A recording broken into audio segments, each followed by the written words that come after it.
Kon Ndiaye nan ngay apprécier verdict bi nga xamante ni le juge joxe na ko ak appel bi nga xam ne nii am na si ñaari wàll appel parquet bi def na appel Mame Mbaye Niang aussi nee na def na appel parce que dafa jàpp ne ndàmpaay dafa néew lool moom dafa soxla lu bëree bëri pour après dem séddale ko ñii mu jàppee ne ay victimes Ousmane Sonko lañ. waaw merci bon man d'abord bi ma analyser sa question bi. bala ma siy ñëw. il faut que aussi ma def un peu de commentaire. ay leeral sur l'intervention aussi sama confrère bi léegi. parce que sama confrère bi moom aussi dafa am benn position bu mu taxawee. kilifa la si réew mi. am na luñ ko dénk. mooy la nga xam ni dafa war a saytu ak yelleefu Sénégal bépp Sénégal bu nekk si Sénégal bu nekk si biir Sénégal. ak même ku nekk si biir Sénégal bu nekk bitim réew. donc li muy wax ni sur le plan des principes man dum si weranteeg moom. je suis parfaitement d'accord sur le plan des principes. mais je pense que suñu defee une analyse actuelle. wax li fi xew ñu war ko analyser aussi sur le plan politique am na yoo xam ne aussi mën nañu ko analyser sur le plan sociologique. donc je pense que bu boobaa je pense que données yi dañuy changer. xam nga dafa njëkk a wax d'abord sur l'itinéraire que doit emprunter monsieur Sonko pour su dee dem pour répondre à l'audience. effectivement sur le principe c'est un citoyen comme tous les Sénégalais. mën na jaar fu ko neex. su ko neexoon sax soo amoon hélicoptère sax mën na déparé këram atterrir tribunal jaar ci kaw. waaw boo bëggee naaw nag il faut daa may condition de. waaw non effectivement je comprends je sais. soo amoon hélicoptère sax mën na jógee Ziguinchor ñëw assister audience taalaat hélicoptère delluwaat Ziguinchor. est-ce que vous comprenez pour te dire que il est libre mu emprunter. mais malheureusement gis nga ce principe là bi ñu nangu nii si en théorie. man jàpp naa ñun. man d'abord je suis certes l'avocat de Sonko mais aussi je suis un militant de Pastef aussi. je fais partie du mouvement des cadres de Pastef. ñun jàpp nañu aussi Sonko li ñu nanguloon ay ñi ko fi jiitu. buñ daan dem tribunal di wuyu ji loolu moom dañ ko bañal. je parle sous vos contrôles yàggul 2011 2010 du moins 2008 2009 loolu yàggul ñun fekkee nañ ko. et son leader le président Macky Sall convoqué nañ fi à la DIC. il a répondu avec sa manière mais ça ne posait aucun problème à l'époque. parce que peut-être on avait Ablaye Wade s'il vous plaît parce que s'il vous plaît parce que on avait peut-être un président quand même Ablaye Wade ak loo ko mën a reprocher xam ni Wade il croit à la démocratie. il avait même emprunté benn sens interdit. effectivement ñu ñëwati avant moom Idrissa Seck man loolu teg naa sama bët. Idrissa Seck dem na tribunal ba taay ànd ak ay nitam ak ñeneen ay mbër aussi am nañ fi ay problème ànd ak seen ay nit ay artistes am nañ fi ay problème ànd ak seen ay nit donc li ñu nangul ñëpp tey say ñu bëgg ko bañal Sonko et puis man je pense que suñu demee tey say ba di fexe ba di enfreindre ce droit là ba nga xam ne dañ ko reconnaître loolu moo andi ay jafe-jafe loolu moo aussi lu mu tudd sax gàkkal deru Sénégal sur le plan international parce que c'est la première fois quand même ñu gis quand même une unité de notre sécurité. D'abord avant ma sax may ñëw ci seen réaction benn mbir mooy lu mu tudd sax BIP ak GIGN c'est des unités d'élite. ñooñu c'est-à-dire que gis nga ñooñu war nga nekk ci dëkk ba jóge fi sax doo leen gis. ñooñu du ku nekk leen war a teg bët. caaxaan du leen génnee daal noonu caaxaan du leen génnee gis nga ñooñu am na ñoo xam dañ naan toog di leen dégg ñan ñooy waa GIGN. ñan ñooy waa BIP c'est-à-dire que ñooñu sa ay théorie nga daan dégg mais daaw leen gis nii. mais suñu demee tey say ba di leen banaliser. maintien de l'ordre. pour le maintien de l'ordre alors que am na ñeneen ñu ko mënoon a def. parce que suñu policiers yi am nañu xarañte ba nga xam ne tey say Sonko su bëggoon dem ay nitam mën nañ ko encadrer ba mu yegg fi mu dem def audience am mu dellu soit te problème du am. ñoom nag daagu bi la ñu bañ. non waaw mais loolu mooy poser problème parce que aussi il faut reconnaître aussi Sonko quand même il n'est pas un citoyen lambda quand même. nañ ko reconnaître comme Macky Sall comme keneen ak keneen il n'est pas un citoyen lambda Macky Sall tey su taxawoon fii. beneen melokaan ngay gis. parce que day waayam moo toll noonu dañ ko koy reconnaître yàlla moo ko def noonu mais Sonko aussi yàlla mu aussi may na ko taxawaay boobu ci Sénégal c'est pas un Sénégalais lambda est-ce que vous comprenez ñu ñëwaat aussi ci situation bi te man foofu laay interpeller mon confrère parce que je pense que moom mission bokk na tey say Sénégalais bu taxaw sa bët xonq muy góor muy jigéen muy mag muy ndaw moom moo war a njëkk a taxaw nekk avocat am balay ñun ñii avocats yi di intervenir mais malheureusement dama gis ni quand même moom dafa waroon taxaw condamner fermement c'est-à-dire que cette man nu ñu ko jàppe séquestration la sax laa jàpp nañu def Sonko tey say non seulement séquestration boobu yamul si moom mais ay dëkkandoom sax on sont en train de subir les conséquences ñëpp xam nañu cité Keur Gorgui c'est une cité des affaires il y a beaucoup de petites et moyennes entreprises yu fa nekk yu dend ak ñi nga xam ne nekk nañu si même koñ bi quartier bi wala nekk même rue bu këru Sonko mais ñooñu tey say soo jëlee mesures yooyu tekk si kër jàmm pendant 2 jours 3 jours mais imagine-toi manque ay gagné ak àq yi nga tegalaat pour lan pour juste une personne en la personne de Ousmane Sonko. Et puis tout à l'heure tu lui as posé une question qui me semble très pertinente tey say soo jàppee ni yow d'accord état mën na am ay renseignements yoo xam ne man awma ko yow amoo ko wala keneen amoo ko yi nga xam ne ça relève de la sécurité état bi sax su jàppee ni dafa am ay nit yi nga xam ni dañoo complot pour ñëw pour dal si kaw Sonko. ñu bokk feneen loolu mën na nekk ah te état bi xam que ñun xamuñu ko mais bu boobaa nga ñëw toog état bi ministre de l'intérieur envoyé une délégation wala bind Sonko ni que. non temps day seeti ñu bari mën na leen seeti ko sax ñu wax Ousmane Sonko parce que ministre de l'intérieur du ministre de l'intérieur APR ministre de l'intérieur du Sénégal la.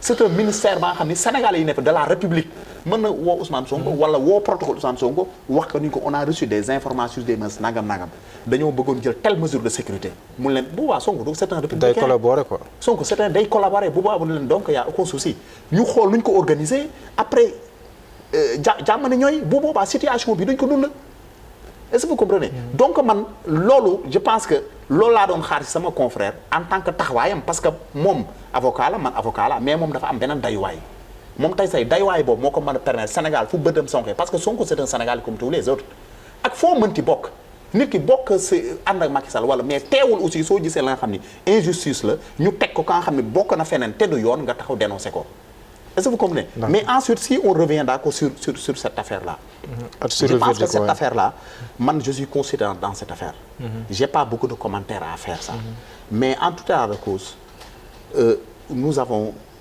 un client en la personne de Ousmane Sonko il a été poursuivi pour des faits qui sont bien déterminés gis nañu justice lu mu si teg est-ce que vous comprenez le citoyen en tant que Sonko si boppam ñun ay avocat am rek nañu c'est à lui de déterminer mooy xool moom ndax fan la jëm si procès bi tout à l'heure mon confrère t'a dit que client day am commandam tey Sonko mën na taxaw analyser situation bi avec ses conseils juridiques et ses conseils politiques ñu ni ko defal la le teewul nag gis nañu aussi l'autre partie jël na aussi ay devant teg ko bu boobaa moom aussi su analyser la situation mu ni man kat lii moo ma si arrangé lii moo ma si lii laa bëgg ngeen defal bu boobaa conseil ces avocats là mën nañu taxaw bu boobaa defal mais là moom di ngeen dem appel parce que yeneen partie def nañ appel effectivement y a aucun souci kon appel mënutul ñàkk non appel mënutul ñàkk mais sur le plan procédural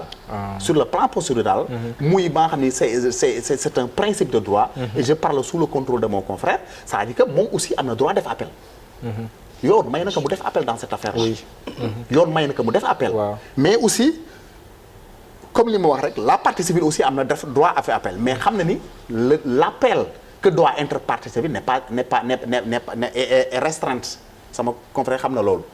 Ça porte sur les intérêts. Effectivement la partie civile amul droit def appel sur l'action publique. Parce que l'action publique c'est-à-dire que est sous le contrôle du ministère public. Mais moom l'autre partie la partie civile à savoir le ministre Mame Mbaye Niang mën na taxaw ni man damay def appel sur les intérêts civils mën na ni montant bi ñu ma alloué man doyuma. waaw Mame Mbaye sax loolu doyuma dama bëgg ñu jox ma 1 milliard 3 milliards 5 milliards. 29 milliards la même 1000 milliards su ko neexee mën na ko laaj. Et même la maison. Est-ce que vous comprenez. su ko demandé boobaa mën na ñëw devant la cour d'appel mu plaider sa cause. ñun aussi on a le droit de faire le président Ousmane Sonko du moins a le droit de faire appel mën na xool situation mu ni man kat sama appel lii laay def wala damay cantonner mon appel sur ça donc yoon loolu la ko may effectivement parquet aussi am na des droit def appel mais parquet aussi même appel am sax du c'est pas général c'est restreinte parquet dafa am fu mën a def appel fu mënul def appel je parle sous aussi le dans le cas de voilà c'est ça non sur les intérêts civils je veux dire le parquet ne peut pas faire appel Est-ce que vous Sur comprenez? l'action publique, Effectivement, mais sur l'action, effectivement, c'est ça. Le parti peut faire appel, mais libre aussi à la cour d'appel de décider quoi. Parce que si nous avons une affaire qui est déjà jugée en première instance, moi je suis toujours dans les principes. C'est ce qu'on appelle le second degré de juridiction. C'est ça. Second degré de juridiction, il y a des juges plus expérimentés. Est-ce que vous comprenez? Parce que dañuy jàpp ne première instance peut-être situation bi ni mu demee ak juge yu fay njëkk yi nekk peut-être seen expérience de tout ça mais ñi nekk cour d'appel peut-être seen expérience dans le si seen profession mën na leen may aussi ñoo am une autre lecture beaucoup plus sage beaucoup plus quand même beaucoup plus globale de l'affaire ñu jël une décision par rapport à cela mais en tout état de cause c'est une affaire certainement il y a des appels qui va être rejugé. Et comme l'a dit tout à l'heure mon confrère, la justice aussi mën na jël une décision ñu infirmer qu'en appel mën na jël une décision aussi ñu confirmer qu'en appel. Parce que bu ñu xoolee dans cette affaire-là, il y a plusieurs chefs de poursuite. Mais politiquement. Voilà. Parce que sur le plan juridique wax nga ko da nga consiste affaire doo mën a pousse mais politiquement quand même. Da nga dégg sax ñoom Mame Mbaye Niang ak seen camp bi nu ngi koy waxee ak avocat am nee nañ ñoom am na au moins lu ñu prouvé. Prouvé nañ ne que Ousmane Sonko si li mu waxoon si Mame Mbaye Niang wérut ñoom nee nañ loolu tam politiquement est-ce que mënul gàkkal quand même kàddu Ousmane Sonko. xam nga dans cette affaire politiquement man je pense que le président te nee nañ ku kàddoom kiiwul moom war nga ko mën a fal mu njiitu réew. le président sànq déglu naa une partie des déclarations de Mame Mbaye Niang. Donc il est libre de faire son commentaire dans cette affaire-là. Keneen aussi mën na am beneen commentaire. Man aussi je m'inscris sur ça man jàpp naa ni aussi on est dans le cadre politique. te c'est pas la première fois au Sénégal que des politiciens di lancante ay pic yàgg nañ ko fi gis. N'oublions pas l'affaire des 7 milliards de Taïwan am na fi ay accusations yaa xam ne ba léegi amul suite judiciaire.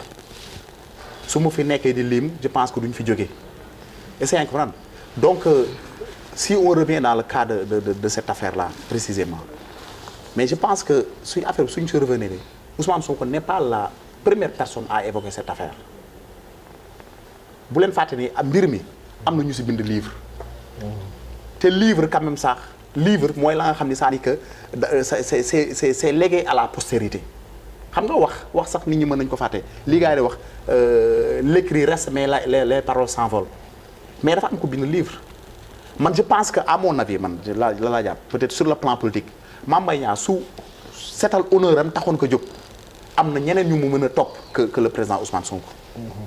Parce que action bi du dara je pense que cette offensive judiciaire là bu mu def contre monsieur Ousmane Sonko dara motivé wu ko.